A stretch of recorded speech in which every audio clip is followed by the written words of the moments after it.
안녕하세요. 유학이스터블리의 클로입니다. 오늘은 호주를 어학연수나 유학을 준비하시는 분들에게 비자에 대해서 안내를 해드리도록 하겠습니다.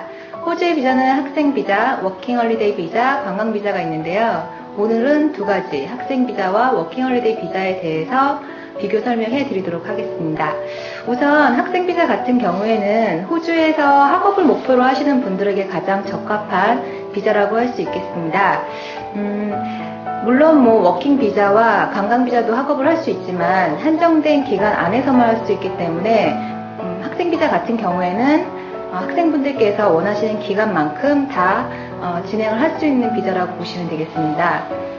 특히 이제 호주의 학생 비자 같은 경우에는 호주 이민국에서 학생 여러분들의 출석사항, 즉 출격사항을 엄격히 관리를 하고 있기 때문에 80% 이상을 유지를 해야 되고 있습니다.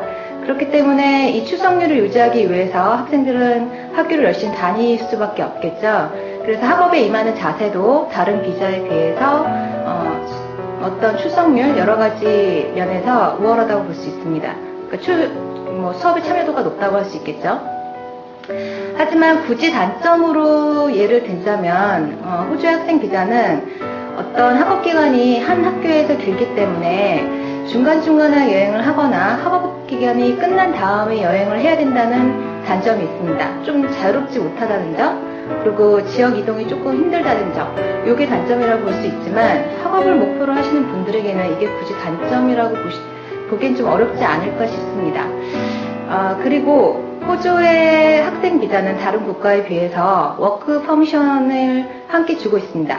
그래서 합법적으로 주당 20시간의 어떤 아르바이트를 학생 여러분께서 생활비의 일부분을 충당할 수 있을 정도로 할 수 있기 때문에 이것 또한 어떤 학생 비자가 주는 혜택이라고 볼 수 있겠죠. 그래서 이거를 충분히 활용을 한다면 본인의 용돈 정도는 커버를 할 수 있지 않을까 싶습니다.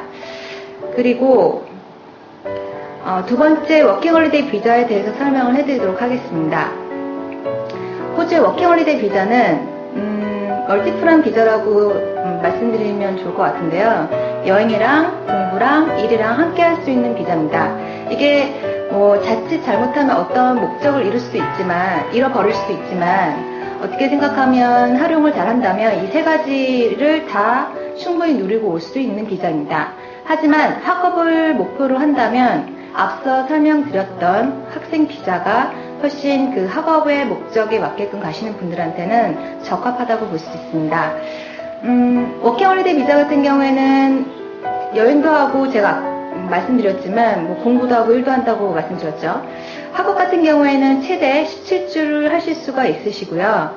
그리고 일 같은 경우에는 여러분께서 원하시는 일만큼 현지에서 구해서 일을 할 수가 있는데 특별히 팁을 드리자면 일정한 지역에서 그리고 정부 허가한 농장에서 3개월 이상 일을 할 수 있다면 그 어떤 증빙서류를 가지고 두 번째인 세컨 비자를 받으실 수가 있습니다.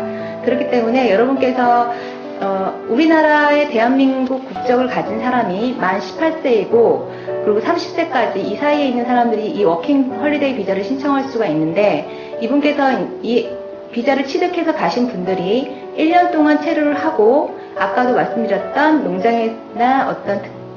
농장에서 일을 해서 그 부분에 대해서 다시 한번 두 번째 비자인 세컨 비자까지 한다면 최대 2년까지 워킹 비자로 호주에 머물 수가 있으십니다.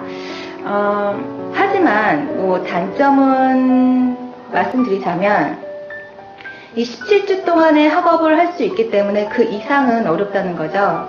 그래서 학업을 17주 동안 어떤 특정한 과목을 길게 할 수 있는 게 아니기 때문에 예를 들어서 학생 비자 같은 경우에는 일반 영어를 하고 캠브리지나 비즈니스 그리고 다양한 어떤 수업의 형태를 누릴 수가 있는 반면에 워킹 홀리데이 비자는 그 수업적인 부분에서도 한계가 있다는 단점이 있습니다.